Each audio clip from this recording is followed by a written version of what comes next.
ورحمة الله تعالى وبركاته. مشاهدينا الأعزاء، مرحبا بكم في قناة وجبات ليلى التي ترحب بكم. اليوم غادي نقدم لكم طريقة تحضير الحريرة مغربية كما تنعرفوا. بالنسبة للمقادير اللي غادي نحتاج، عندي هنايا الحمص اللي انا ما فركتوش، واللي بغا يفركو هذاك النظريه ديالك. وعندي هنايا شويه ديال اللحم مقطعه طريفات صغار. عندي هنايا 8 كيلو ديال المطيشه. عندي هنايا قزبر ومعدنوس والكرافس، كميه قليله، ربيطه صغيره من يعني حجم غير قليل، شويه 3. عندي قزبر ومعدنوس وكرافس. وكذلك عندي هنايا بصله محكوكه، وعندي هنا الملحه، الخرقوم، السكينجبير، الابزار. هادشي اللي غادي نحتاج. وبالنسبه باش ندور الحريره غادي نحتاج هنايا عندي معلقه صغيره ديال السمن، وعندي هنايا 3 ديال المعالق كبار قزبر مفروم، وعندي بيضه وحده، عندي شويه ديال الشعريه، و4 المعالق كبار ديال الدقيق كما كتشوفوا. وعندي كذلك هنايا 3 ديال المعالق كبار ديال المطيشه المركزه. وعندي كذلك هنايا 3 ديال المعالق كبار ديال الزيت. دابا غادي نبدا بسم الله. غادي نجيب الكوكوس، غادي ندير الزيت، غندير بصله، نحمص،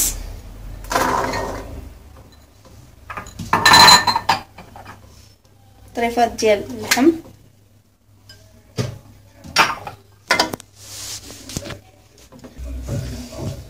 معلقه صغيره ديال السكينجبير، معلقه او نص معلقه ديال الخرقوم،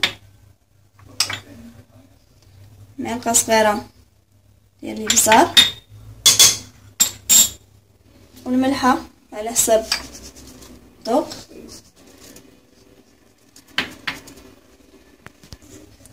دابا غادي ندوز للمطيشه، غادي نقطعها هنايا، ندير المونينيكس او الروبو.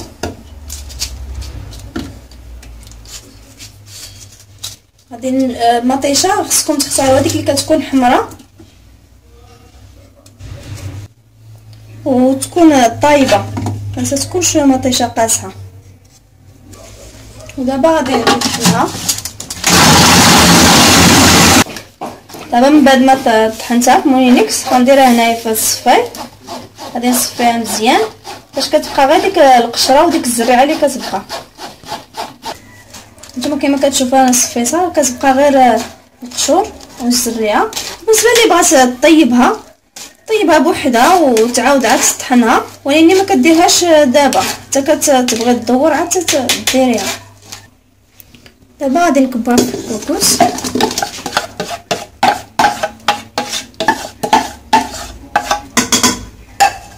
وغادي ندوز ندير القزبر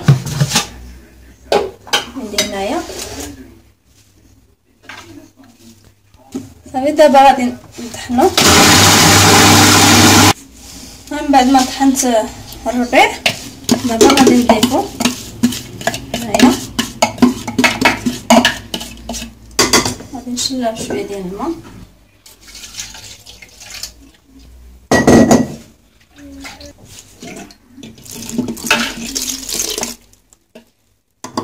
دابا غادي نمرق.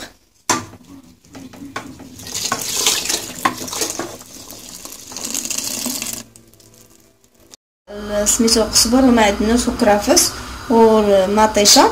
دابا غادي نسد على الكوكوس، ومنين تبدا تصفر الكوكوس غادي نحسب 25 دقيقه وهي كتصفر، وعاد نحل عليها نشوف الا كان الحمص بدا دخل فيه الطياب طايب، عاد يمكن لي ندور. انا من بعد ما كملت 25 دقيقه حليت عليها ورشت الحمص لقيتو هو طاب. دابا غادي نمشي ندير الطحين، وغادي نخلط الماء.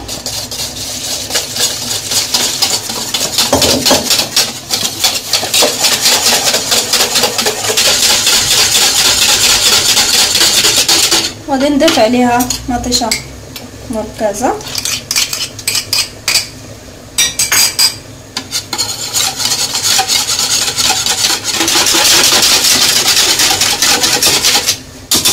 هكا دابا غادي نديرها هنا في الكوكوط، ندير بشويه بشويه وكنحرك.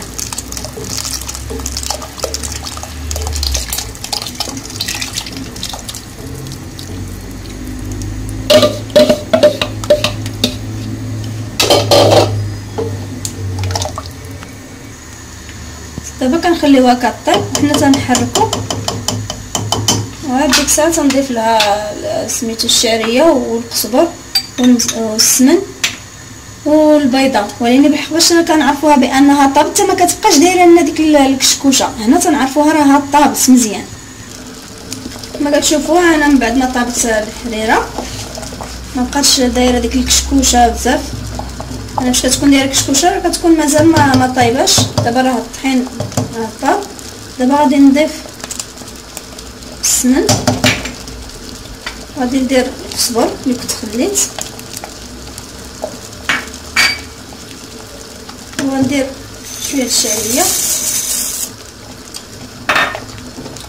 كما كنعرفوا الشعريه ما كتاخذش الوقت بزاف، عندها 4 دقائق حتى 5 دقائق. نخليها ونبقى نحرك باش ما تجمعناش ديك الشعريه. من بعد ما طابت الشعريه دابا غادي درت بيضه هنايا جربتها. هادي انا تنكب وانا تنحرك دغيا.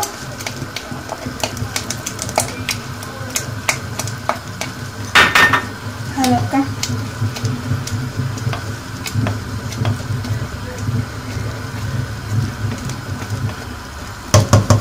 صافي كنطفي عليها البوطه. هذه هي الطريقه ديال الحريره ديالي كما كتشوفوا. هانتوما غادي نوريكم. بسم الله.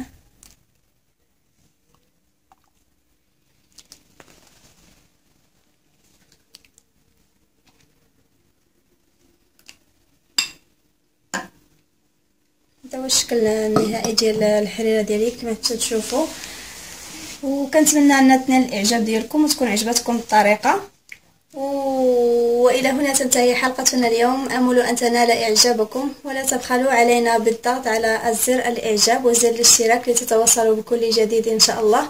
وما تنسوش تضغطوا على الجرس باش توصلوا بكل جديد ان شاء الله. والسلام عليكم ورحمه الله تعالى وبركاته.